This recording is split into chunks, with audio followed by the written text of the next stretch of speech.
இடம்பொருள் நேயர்களுக்கு வணக்கம். இந்த வீடியோல என்ன பார்க்க போறோம் அப்படின்னு பார்த்தோம்னா, இன்றைய நாள்ல கிடைச்ச தமிழ் சினிமா பத்தின எக்ஸ்க்ளூசிவ் கலெக்டிவ் அப்டேட்ஸ் தான் ஒரு கலெக்ஷனா பார்க்க போறோம். ஃபர்ஸ்ட் என்ன அப்படின்னு பார்த்தோம்னா, வேட்டுவம் அப்படின்னு ஒரு படம் அனௌன்ஸ் பண்ணார்ல ரஞ்சித். அவரோட அந்த படத்துல இருந்து ஒரு அப்டேட் வந்திருக்குது.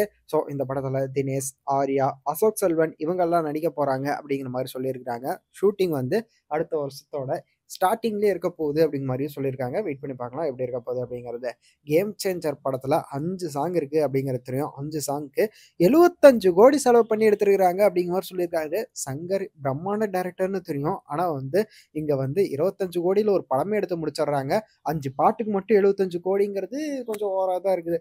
ஸோ அதுக்கு அடுத்தது என்ன அப்டேட் அப்படின்னு பார்த்தோம்னா, வெங்கட் பிரபு இருக்கார்ல, பாலிவுட்ல என்ட்ரி ஆக போறாருப்பா.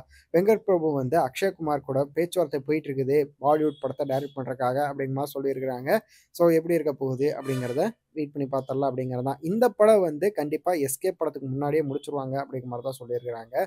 ஸோ அதுவுமே நல்லாயிருக்கும் அப்படிங்கிறது தான். எஸ்கே படத்த பார்க்கறக்காக யாரெல்லாம் வெயிட் பண்ணிருக்கீங்க? ஏன்னா வெங்கட் பிரபு என்ன மாரி டைரக்டர் அப்படிங்கிறது தெரியும். எஸ்கே என்ன மாரி ஆக்டர்ன்னு தெரியும். இவங்க 2 பேரும் சேர்ந்து பண்ணா என்ன மாரி படமா இருக்க போகுது அப்படிங்கிறத பார்க்கறதுக்கு ஆர்வமா இருக்கு. வெயிட் பண்ணி பார்த்தரலாம் அப்படிங்கிறது தான். தமிழ்ல ரிலீஸ் ஆக போகுதுப்பா மார்க்கோ. உன்னி முகுந்தனோட பிளட் அப்படிங்கிற மாரி வந்து பிளட் அண்ட் பாத் அப்படிங்கிற மாரி வந்து ஒரு பயங்கரமான ரத்த கலவையா உருவாகி வெளிய வந்திருக்க படம் தான் மார்க்கோ. இந்த படம் வந்து தமிழ்ல ரிலீஸ் ஆகும், பேன் இந்தியாவா ரிலீஸ் ஆகும் அப்படிங்கிற மாரி தான் சொன்னாங்க. ஆனா ரிலீஸ் ஆனப்ப வந்து மலையாளத்துல மட்டும் தான் ரிலீஸ் ஆச்சு அப்படின்னு இருக்கு. இப்ப இந்த படம் வந்து தமிழ்லயே ரிலீஸ் ஆக போகுது. ஜான்வரி 3 இந்த படம் வந்து தமிழ்ல ரிலீஸ் ஆக போகுதுன்னு சொல்லியிருக்காங்க. டிமாண்டி காலனி படத்தோட பார்ட் 3க்கான ப்ரீ ப்ரொடக்ஷன் வந்து ஸ்டார்ட் பண்ணிட்டாங்க அப்படிங்கிற மாரி சொல்லியிருக்கிறாங்க.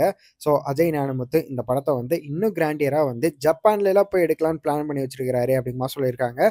ஸோ எப்படிப்பட்ட படமா இருக்க போகுது? இந்த படத்துல பிரியா பவானி சங்கருக்கு ரோல் இருக்குமா அப்படிங்கிறத வெயிட் பண்ணி பார்த்தரலாம். என்ன மாரி கதைக்களமா இருக்க போகுது அப்படிங்கிறதையும் வெயிட் பண்ணி பார்த்தரலாம் அப்படிங்கிறது தான். ஸோ அதெல்லாம் தான் இன்றைய நாள்ல கிடைச்ச தமிழ் சினிமா பத்தின எக்ஸ்க்ளூசிவ் கலெக்டிவ் அப்டேட்ஸ். இதுல உங்களோட ஃபேவரட் அப்டேட் எது அப்படிங்கிறத கமெண்ட்ல சொல்லுங்க.